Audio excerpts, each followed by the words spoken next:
Construída no século XVII por iniciativa de 3 monges, a sinistra Capela dos Ossos na cidade de Évora pretende transmitir a mensagem da transitoriedade da vida.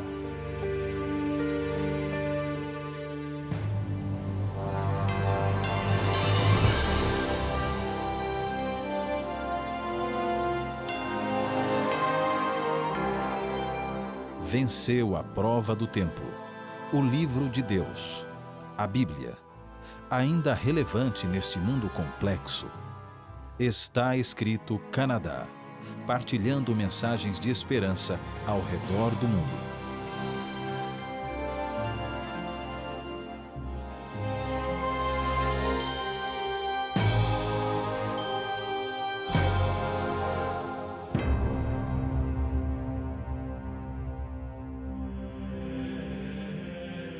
As caveiras descarnadas são minha companhia.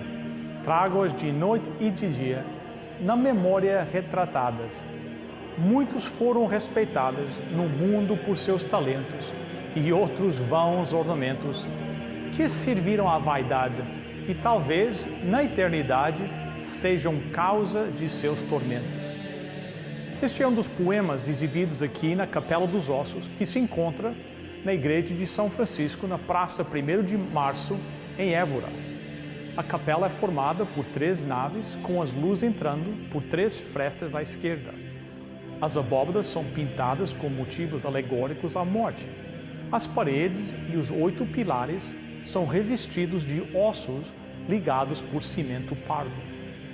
Na cidade de Évora, no século XVI, haviam cerca de 42 cemitérios monásticos. Estes ocupavam um espaço muito grande e pensava-se em um modo de aproveitar essa área para outros fins. A solução de 3 monges franciscanos foi criativa e sinistra.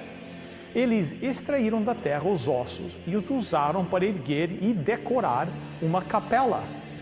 Calcula-se o uso dos ossos de mais de 5.000 monges, aqui dispostos nas paredes, nas colunas e no teto.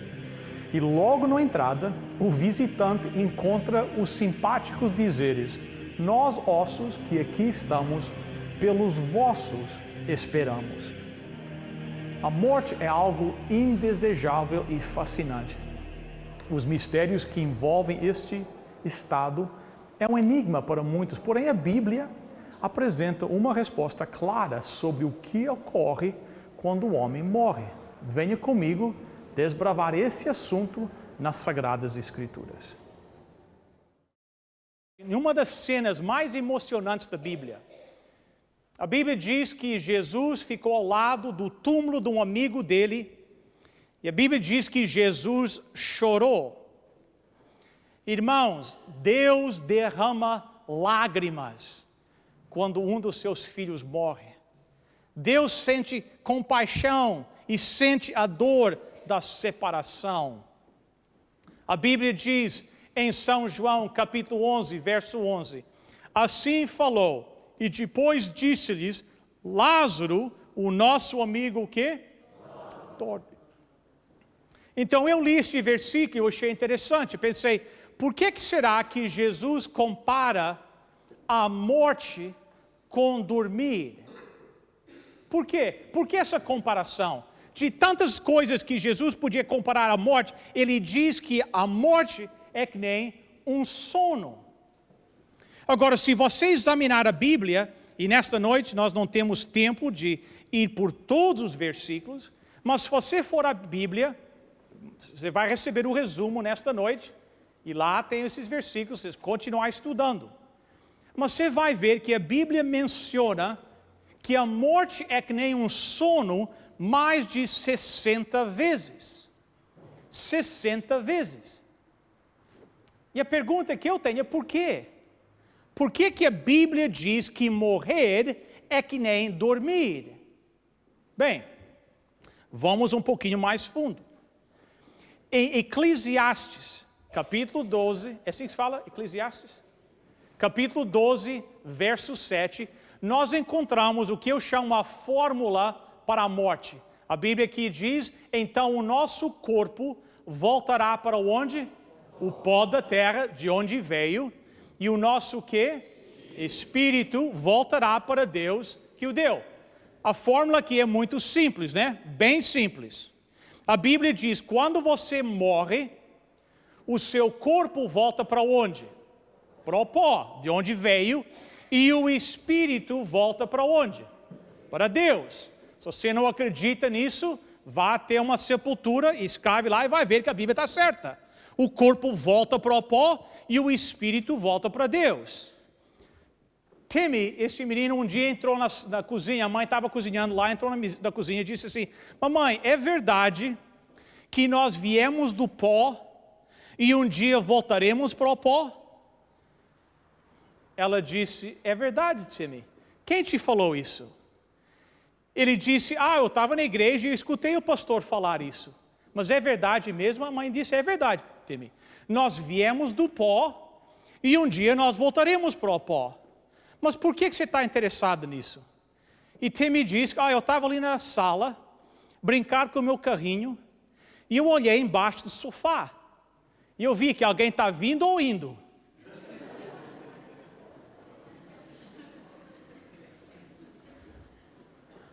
O pó da terra, a Bíblia diz que um dia nós voltaremos ao pó. Não era esse o plano de Deus?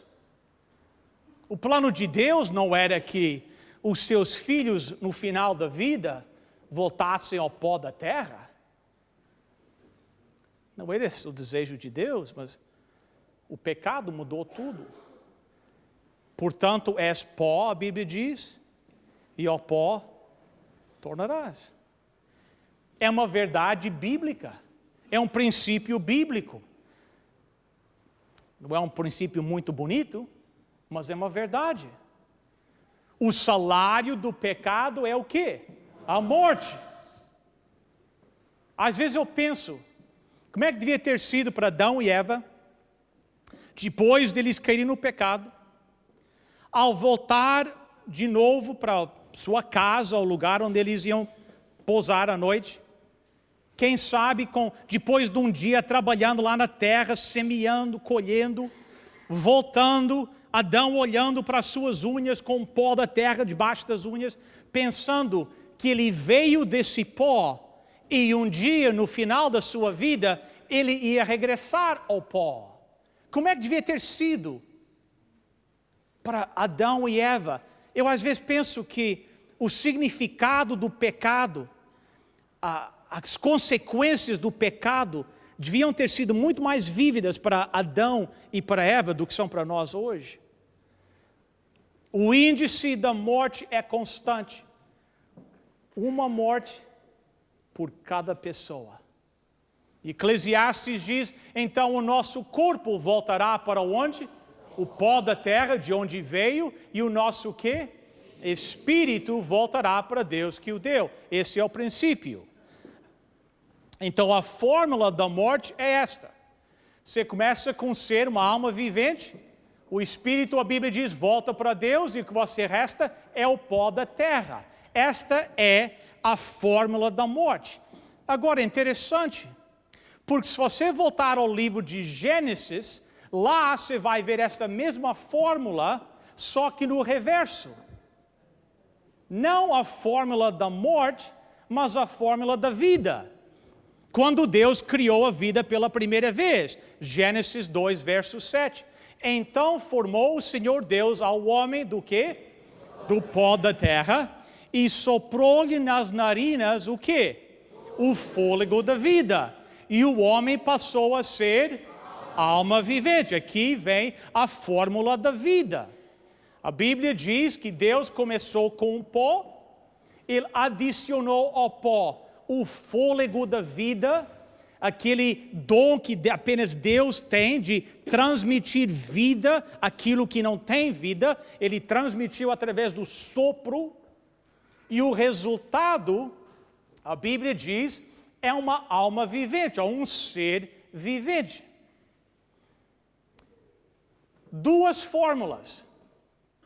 Na realidade, na minha opinião, elas são duas caras da mesma moeda. É ou a vida ou morte. Duas caras da mesma moeda.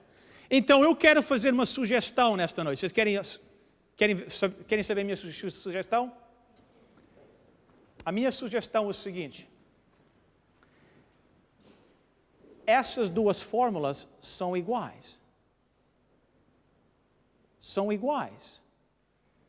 E será que é possível que o fôlego da vida e o espírito sejam a mesma coisa? Será que quando a Bíblia se refere em Gênesis 2:7 ao fôlego da vida, e quando a Bíblia se refere em Eclesiastes 12:7 a espírito, será que as duas coisas são a mesma coisa? Duas maneiras de se referir à mesma coisa. Vamos ver. Aqui em Jó, capítulo 27, verso 3 diz: enquanto em mim existir vida, e o quê? O Espírito de Deus aonde? Nas minhas narinas. O que é que Jó está dizendo aqui? Que ele tem uma alma no seu nariz? Não. Aqui, Espírito de Deus se refere ao fôlego, ao sopro. A realidade é essa, irmãos. Às vezes na Bíblia, a palavra Espírito se refere a um ser como o Espírito Santo. Às vezes se refere a anjos, mas às vezes Espírito de Deus simplesmente significa o fôlego da vida. Em verso 7, Eclesiastes 2:7, então o nosso corpo voltará ao pó da terra, de onde veio, e o nosso quê? Espírito voltará para Deus que o deu. Em Eclesiastes 12:7 e Jó 27:3, o Espírito não é uma alma, o Espírito é o fôlego da vida, o sopro de Deus, aquele princípio, aquele dom de dar vida a algo que não tem vida, um dom que apenas Deus tem. Vejam comigo Salmo 146. Lá nós lemos o seguinte: não confieis em príncipes nem em filhos dos homens, em quem não há salvação. Sai-lhes o quê? O Espírito, e eles tornam para a terra. Lá vai aquela fórmula de novo, né? Igual a Eclesiastes 12:7. Naquele mesmo dia, o que é que acontece? Perecem os seus pensamentos. A Bíblia diz em Eclesiastes, quando você morre, o corpo, né, volta para o pó de onde veio, e o espírito, aquele fôlego, volta para Deus. Aqui em Salmo 146, nós temos a mesma fórmula. Só que aqui o salmista adiciona outro pensamento. Ele diz aqui que no dia que você morre, você deixa de pensar. Você não tem mais pensamentos. Você não pensa mais. Óbvio que tem muitas pessoas que deixam de pensar bem antes de morrer. Isso é verdade. Mas a Bíblia diz, no dia que você morre, você não tem mais pensamentos. Você não pensa mais. Agora imagine, se no instante que você morresse, você fosse raptado imediatamente para o céu, na presença de Deus, será que você não teria alguns pensamentos? Lógico, você ia pensar alguma coisa. Mas a Bíblia diz, naquele dia, o que deixa de acontecer? Os pensamentos param. Não, eu sei que para alguns de vocês que estão me ouvindo nesta noite, isso é uma maneira diferente de pensar com respeito à morte. Nós temos sido ensinados que quando você morre, do seu corpo sai uma alma e vai embora. E nós temos sido ensinados que o espírito é essa alma. Mas a Bíblia não diz que eu e você temos uma alma. A Bíblia nos ensina que nós somos almas. Eu sou uma alma. Você é uma alma. Você não tem uma alma, você é uma alma. Isso é que a Bíblia ensina. E eu sei que para muitos de vocês nesta noite, não é isso que você tem aprendido. Mas vocês lembram ontem? Quando nós falamos ontem, lembra da luta que ocorreu no céu? Você lembra? E diz que Satanás foi jogado fora do céu e veio para a terra para fazer o quê? Para enganar. E a realidade, irmãos, infelizmente, é que esses enganos penetraram a igreja cristã. Alguns anos atrás, na América do Norte, um homem chamado George Gallup Jr., não sei se vocês conhecem aqui como é que chamam polls? Surveys. Pesquisas, né? Aquela empresa de pesquisas nos Estados Unidos chamada Gallup, G-A-L-L-U-P, Gallup. Vocês conhecem? Só ouviram falar na Gallup Organization? Então eles fazem pesquisas. O filho do fundador dessa companhia se chama George Gallup Jr. O pai era George Gallup, o filho é George Gallup Jr. E ele, alguns anos atrás, mais outro amigo, outro PhD, decidiram pesquisar a condição religiosa cristã nos Estados Unidos. Eu não sei se eles são cristãos, eles são, como é que se diz, researchers, pesquisadores. Então, eles examinam os dados, os fatos, e tiram conclusões daqueles fatos, entendeu? Das estatísticas. Então, tem um repórter, você pode pegar na internet, e ele chegou a umas certas conclusões muito interessantes. Ele disse, falando dos protestantes cristãos, né, na América do Norte, na Europa, na América do Norte. Ele disse que na América do Norte, a maioria dos cristãos nem sabem o que creem. E eles chegaram à conclusão, eles não são pastores, eles são pesquisadores, através de um número, milhares de entrevistas, eles chegaram à conclusão, uma das conclusões que eles tiraram é que, como os cristãos não passam tempo no estudo da Bíblia, eles não conhecem a Bíblia, não sabem o que a Bíblia diz, como resultado dessa negligência ao estudo da Bíblia, doutrinas não cristãs, eles disseram, entraram na igreja cristã. E os cristãos pensam que são doutrinas cristãs, quando na realidade não são, mas porque eles não estudam a Bíblia, eles não sabem que não estão na Bíblia.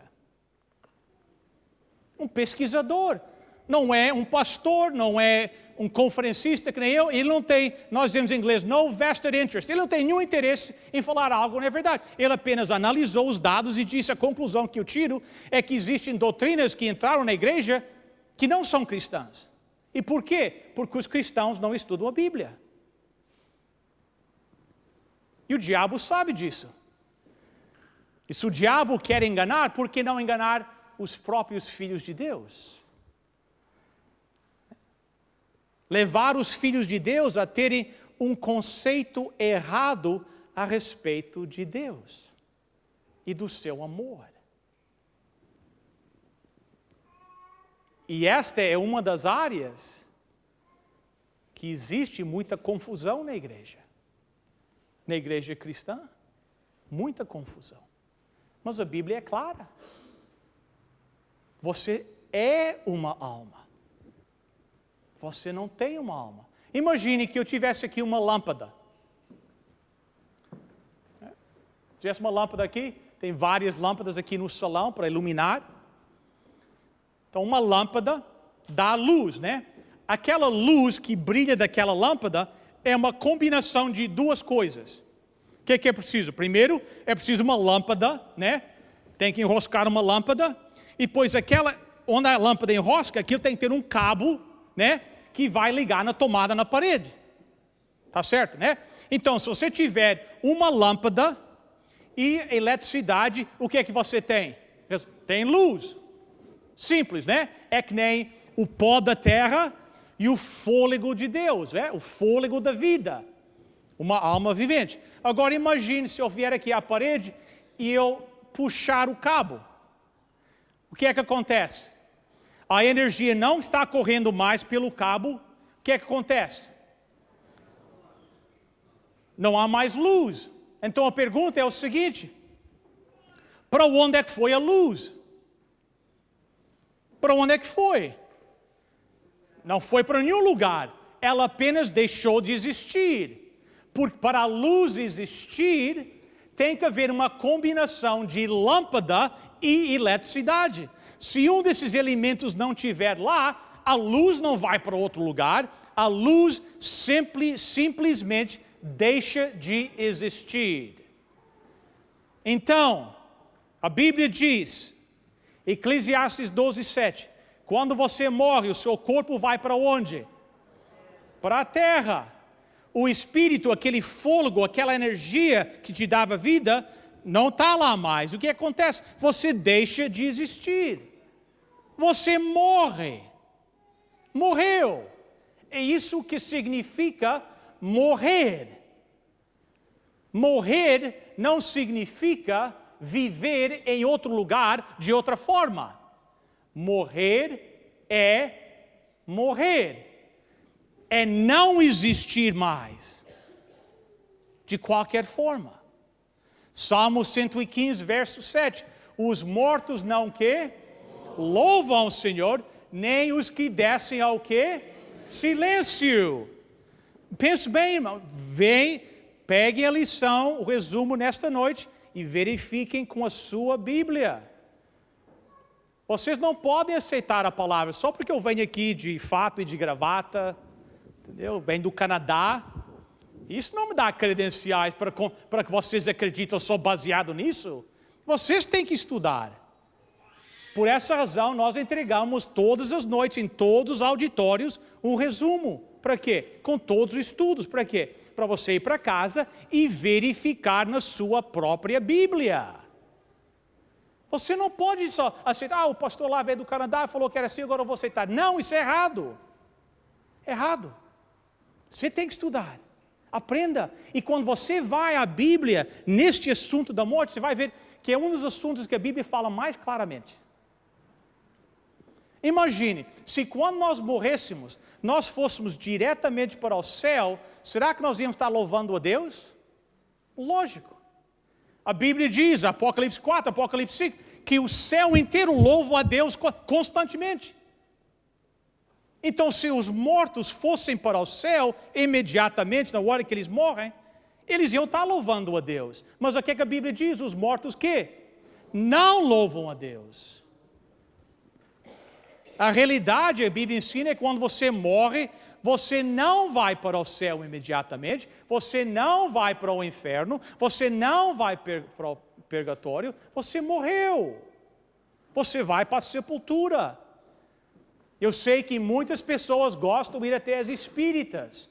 As espíritas dizem que eles conseguem falar com os mortos. Mas a Bíblia diz que os mortos não comunicam com os vivos. Eles descem ao silêncio. Os mortos não falam com os vivos. Eles não podem falar consigo. Eles não podem falar com o espírita. Eles não falam com ninguém. Eles não têm pensamentos, a Bíblia diz. Vamos continuando. Jó 7, 9 e 10. Tal como a nuvem se desfaz e passa, aquele que desce aonde? A sepultura jamais tornará a subir. Quantas vezes? Nunca mais tornará a sua casa, nem o lugar onde habita jamais o conhecerá. O que a Bíblia está dizendo aqui? Que quando você morre, o que aconteceu? Você morreu.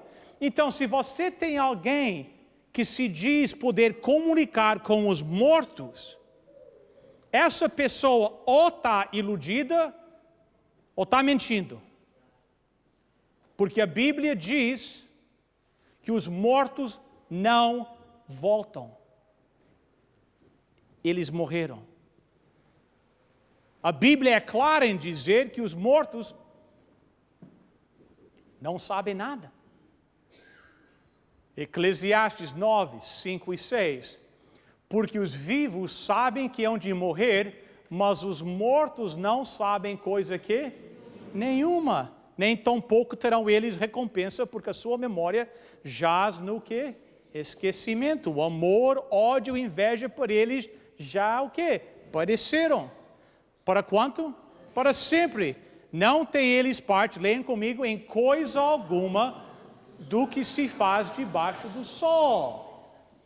De acordo com a Bíblia, quando você morre, você morreu. Você não tem pensamentos. Você não volta a falar para os vivos. Você morreu. Você está na sepultura, dormindo, até que o dia que Jesus voltar para te acordar. Os mortos não vão para o céu imediatamente, eles não vão para o inferno, eles não vão para o purgatório, nem para qualquer outro lugar. A Bíblia diz que quando você morre, você morre. Bem, chegamos ao final de mais um programa do Está Escrito. E daqui da cidade de Évora, quero lhes dar um adeus e convidá-lo a estar conosco no próximo programa. Até lá, lembre-se, está escrito, nem só de pão viverá o homem, mas de toda a palavra que procede da boca de Deus.